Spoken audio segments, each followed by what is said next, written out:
waxaan salaamayaa ummadda Soomaaliyeed meel joogtaba bari iyo koonfur iyo waqooyi iyo qorxisintaba ilaahay baan khayr uga rajaynayaa mar walba waa u duceeyaa quraanka akhriyo marka ku xigta waxaan rajaynayaa in gacmaha la isqabsado aan la iska hor imaanin oo aan la isdhibin oo lana wada shaqeeyo dalkana wax loo taro wax loo qabto aan laga shaqeynin si burburiyo waa gartay waxaan ogeyn dhawaan in garoonka diyaaradaha ee Muqdisho lagu xanibay madaxweynayaashii hore ee Soomaaliya Xasan Sheekh Maxamuud iyo Sheekh Shariif Sheekh Axmed hadalkii ka soo yeeray Sheekh Shariif ee ahaa in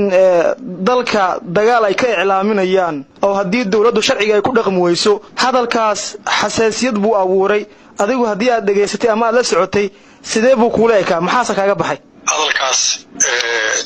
ma qumana madaxweyne hore inuu sida u hadlay ma haboona hadii qalad dawladdu gasho baarlamaan baa jooga baarlamaankaasoo dhinac walba ka yimid aan qolol u jirin waxaa jooga sanad baa shaqaynaya iyaga laga rabaa inay la xisaabtamaan dawladda laakiin laga dooni maayo madaxweyne hore oo xilka ka tegay inuu si ula hadlo ama dawladda oo u dhaarto yiraahdo waxaan ku sameeyay laakiin iyagu marka sidaas ay leeyihiin waxa ku dhacday in garoonka diyaaradaha lagu xanibay oo carra ay ka keentay garoonka diyaaradaha hadii lagu xanibay sababta loo xanibay in marka hore la ogaado oo ay ogaadaan dabadeedna ay ka hadlaan ayay ahayd marka ma aha wax garanaysaa dalkoo dhan dhibaato u geysan kara in lagu hadlo ma haboona waa gartay dawladda haatan talada dalka haysa ama madaxda haya wali waxa la leeyahay ma jirto dadaal lagu doonayo in doorasho dalka kaga dhacdo arimaha ugu waaweyn ee mucaaradkii dawladda isku hayaan taa ayaa qayb ka ah dalka xiligan halku ku sugan yahay ma hor socod baa kaga muuqda mise dib u dhac dalku xiriir ku sugan yahay aniga hor socod baa iga muuqda waana la dadaalayaa hadda qoyinka hore laftoodu waa dadaaleen laakiin hadda si fiican baa loo dadaalayaa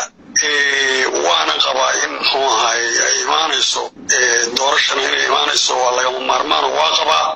hadii baarlamaanka iisan sheegay golaha sare iyo golaha aqalka hoose aan shaqo ku lahaa hawshaas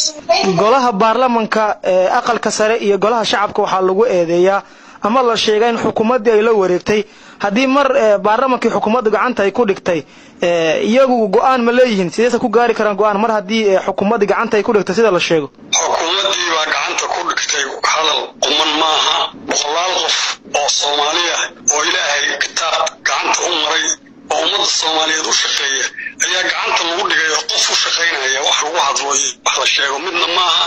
ayagayna u taalaa oo waajibaadkooda ay ka mid tahay kullu dhaartay inay dalkoodii dadkooda u shaqeynayaan ayagana la rabaa in loo gudbiyo wixii markaas dalka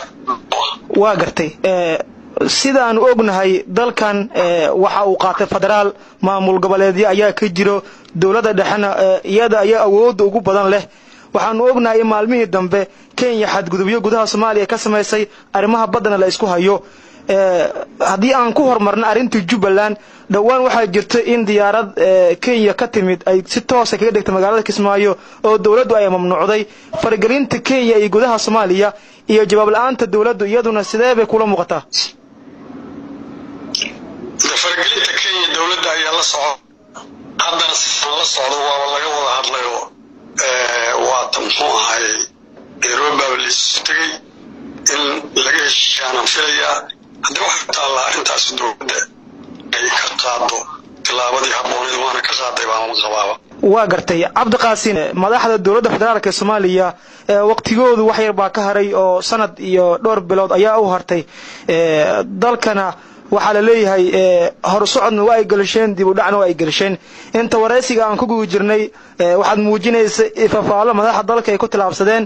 marna ma aadan sheegin qaladaad ka dhacay dalka madaxdana ay hogaaminayaan adi ahaan inta aad kala socotay siyaasadda Soomaaliya maxaad dhigi kartaa qaladaada oo ay ku kaceen madaxda dalka oo loo baahan in la saxo wax laga qabto madax kasta oo adduunka ka jirta oo dal hogaaminaysa khaladna waa ku dhacaya toosna wax waa u hogaaminaya marka waxa muhiim ah laakiin arinta hadii khalad dhacana in khaladka la saxo hogaankuna sida uu fiican inuu hogaansamo xaaladuna hadda waa socotaa dalkii waa socdaa maalin walba inta dadka hogaaminaya la qabsado oo laga hor yimaado in muxuu ahay dalkii la dumiyana waxa ugu xun oo dhacay noqonaysa marka annagu socon ayadoo dalku baaba'san yahay ayaan muxuu ahay afgooye ka soo degay si aan xamar diyaarad uma tegi karin halkaasaan ka soo qaatay baabuur xamar soo galay ummaduna igu soo dhaweysay sababtoo tahay kuwa ka hor imaanaya ayaa jiray oo aan rabinba in dalka nabadgelyo ka dhacdo oo fidnada doonayo ama warlooraa ha ahaadeen ama kuwa u shaqeeya ha ahaadeen haddana waa dhammaadeen lama dhihi karo marka waxaan isleeyahay waxaan sheegayaa oo ummadda soo jeedinaya war ilaahay ha laga boqo oo ummadda baaba lagu haya ha laga daayo gacmahana inta la isqabsado ilaahay laga boqo ha